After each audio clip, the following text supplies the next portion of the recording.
Two April Mornings is a poem written by the English Romantic poet William Wordsworth. It was composed in 1804. Here is the poem. Two April Mornings. We walked along, while bright and red uprose the morning sun, and Matthew stopped, he looked and said, "The will of God be done." A village schoolmaster was he, with hair of glittering gray, as blithe a man as you could see on a spring holiday. And on that morning, through the grass and by the steaming rills, we traveled merrily, to pass a day among the hills. Our work, said I, was well begun.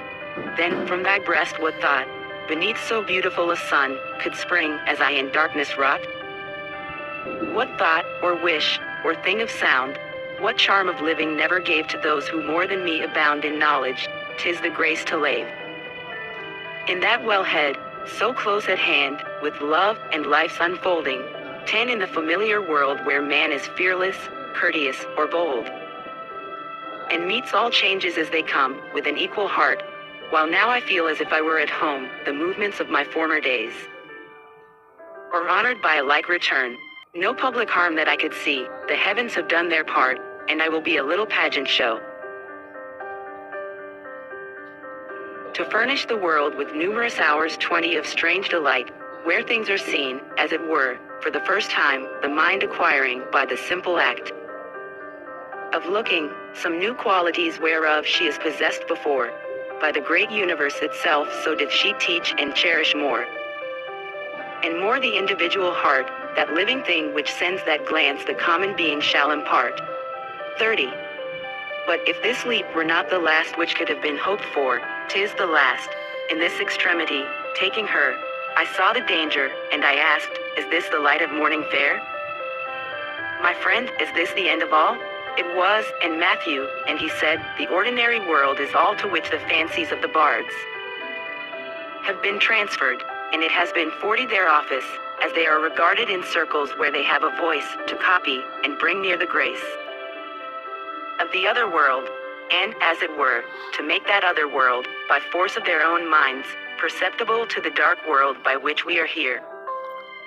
Mistake their imagery, and share more deeply the quiet breathings of nature. Think what pleasant talk 50. Tomorrow, thus our inmost hearts by passion, and the truth of things were glorified. The highest theme where friends were gathered, to contrive what love, and faith, and hope had promised.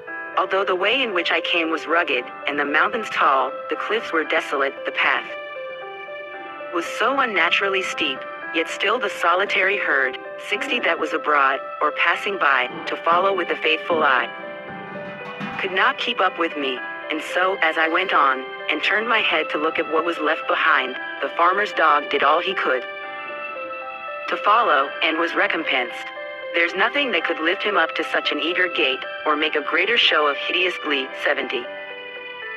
Than when a prisoner escapes from his own dungeon, or when he heard the horses at a distance, and as the living monsters went, among the hills, and down the plains, shouted as he had been possessed, from his own cries, as from a man, when for a moment he had been converted into one of those whose hope had been that this great world 80 would be to them a building place, where they might feel the stay and cheer of weight and common life, and see the difference, whether free, or bound down to the very smallest things which, without notice, they felt or feared.